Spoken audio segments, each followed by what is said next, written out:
So one day in 2018, I was browsing the rare bookshelves at the Dewey range for manuscripts, and I came across a book in a box that was labeled Ancient Medical Manuscript. And of course, I needed no further invitation to investigate, the word ancient being enough to prick up the ears of any rare books enthusiast.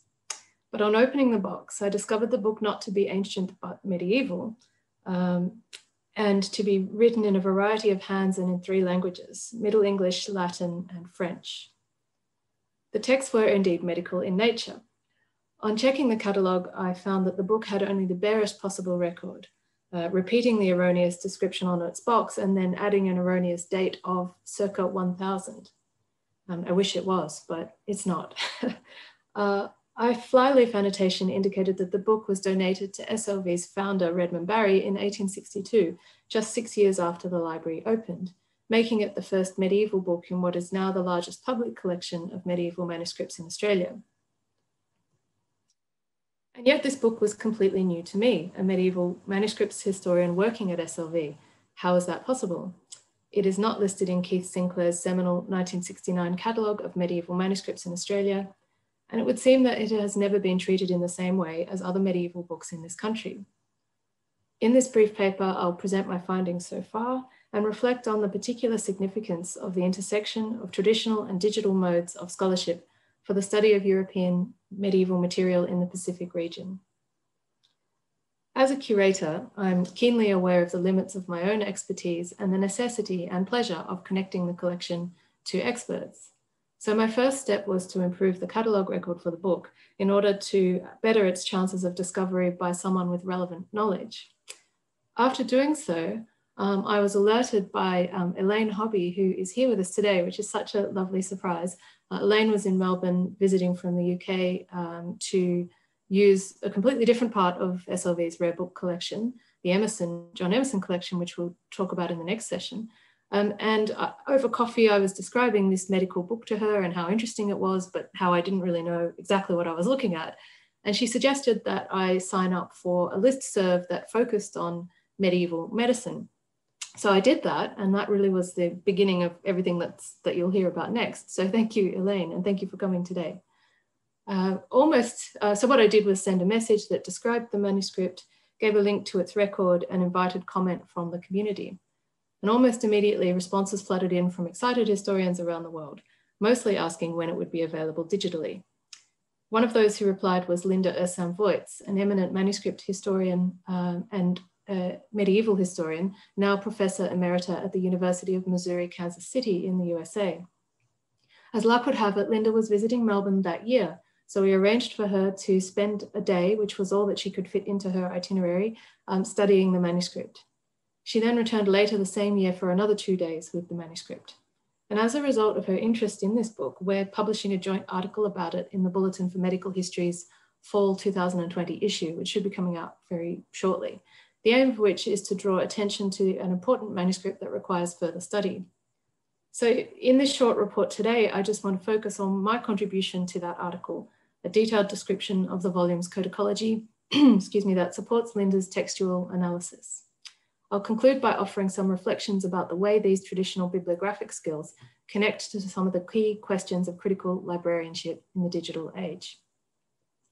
The collation of this manuscript, the way that it's been put together, is extremely complex and sheds light on the creation and use of a personal compendium by a medieval physician, which was also added to over time by others, it seems likely. It's precisely these physical bibliographic details that are impossible to discern from and very difficult to represent in the traditional image-based digital surrogates of medieval manuscripts. Their flat digital images efface the 3D materiality of their subject. It's only by extended detailed investigation of the physical artifact in person that one can determine the following collation. And apologies for this coming on your screen so early in the morning. What it represents is that quires 1, 2, and 3 are stitched together, while quire 4 is a group of disparate leaves in multiple hands that has been stitched together to itself and then stitched onto quires 1 to 3. Linda has identified this book as a compendium made for the personal use of Henry Beaumont, a 15th century Oxford physician and teacher at the university.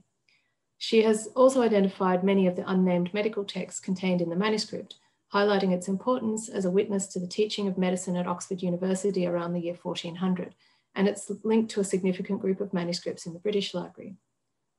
The presence of Beaumont's name on folio 67 in quire 4, which is written in the hand that wrote all of quires 1 and 2 and most of quire 3, confirms that the writing of the first 3 quires and their compilation with at least some of the 4th quire occurred during his period of activity, between 1372 and his death in 1415. The fact that, with the exception of a single vellum leaf added as the final folio, this book is written entirely on paper makes the volume very interesting indeed, because paper was not commonly used for bookmaking in England until the later part of the 15th century. A variety of hands from throughout the 15th century have written on the leaves of quire 4, suggesting a volume added to over time by later owners. Because the volume is an octavo, any watermarks that are present in the paper are buried deep in the central gutter, and the fragile condition of its binding, which I'll come to, is a 19th century binding, makes finding these watermarks and photographing them very challenging. But fortunately, once one has done that, one can consult catalogues of watermarks, both physical catalogues and also digital and digitized catalogues, to identify them. Quires 1, 2, and 3 use paper that features the watermark of a bull's head surmounted by St. Andrew's cross, which corresponds with the watermark identified by Edward Heyward and given other numbers in other catalogues, such as the one shown here. Though used very widely in papermaking and therefore difficult to localize, Heyward leans towards an Italian or Provençal origin, so somewhere in southern France or the Piedmont for this particular paper. As he established, England in the late 14th century derived a large supply of its paper from Italy. Evidence for this includes a record in 1380 of the wreck off Dunster of a vessel from Genoa with 20 bales of paper in its cargo. So quire 4 is much more complicated. 3 different watermarks appear in it. The first is this one of concentric circles in a pair with a bisecting line, perhaps surmounted by a cross, but it's not visible. You can see from my photos how difficult it is to actually find those watermarks without disbinding this book.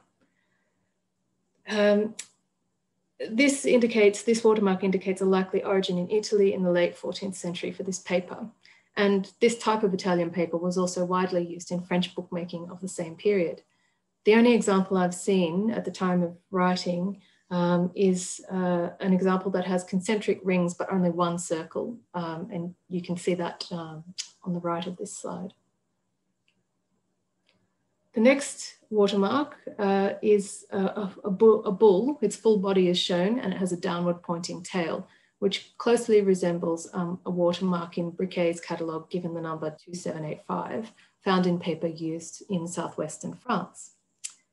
And the final watermark is another sort of bull or perhaps a goat, its full body shown with an upward pointing tail, which represents BR 2816, which is also found in paper used in southwestern France. So if we summarize that, we can see a regional kind of indication of where the paper came from that made its way to Italy to be used to make this particular manuscript. And there's a lot more work to be done on that. For instance, it would be really interesting to compare this information with any other paper stocks in volumes owned by Henry Beaumont, many of which he donated to New College at Oxford as recorded in its 1415 inventory. It's significant, as I mentioned, that hand 1, what I've called hand 1, wrote all of quires 1 and 2 and most of 3, and then reappears in the annotation of Beaumont's name in quire 4. Charles Clay, who donated this manuscript to Redmond Barry, was a doctor in Manchester, best known today as pioneer in ovuotomy. He was also an avid collector of medical history, and he donated most of his collection to the University of Manchester in 1860, but he either kept this book back from that donation or acquired it afterwards because he gave it to Barry in 1862. The relationship between the two men continued. The 1873 catalogue of donations at SLV records further books given by Clay to the SLV, including a 1522 Aldane edition of Guillaume Boudet's Treatise on Weights and Measures, which was given in 1863, And importantly for my topic, it includes, it's housed in an identical binding to the medical manuscript. So it's reasonable to think that Clay added that binding, but also that he did only that. He added a binding to 4 quires that were already stitched together by or on behalf of Henry Beaumont or a near contemporary. There's a lot more to say about every aspect of what I've touched on here, but of course time is short. So I just will conclude by saying I hope it's been clear that the progress towards understanding this complex manuscript has been a real fusion of physical bibliography and the power of scholarly collaboration, digital communication, and digitized resources. The type of collation that I've presented here is only possible through physical study, but there are also some exciting new possibilities around the digital visualization of this data, such as the open source software VisCol. And this is an example from a different project I'm working on, of the sort of information you can put together and then the type of visualization of a collation you can generate. And I'm still very much a beginner in learning how to do all of this type of visualization.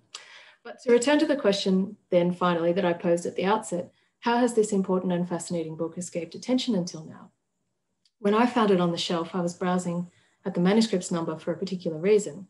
I was putting together a proposal to digitize the non-European, early modern and medieval and early modern manuscripts in the SLV collection.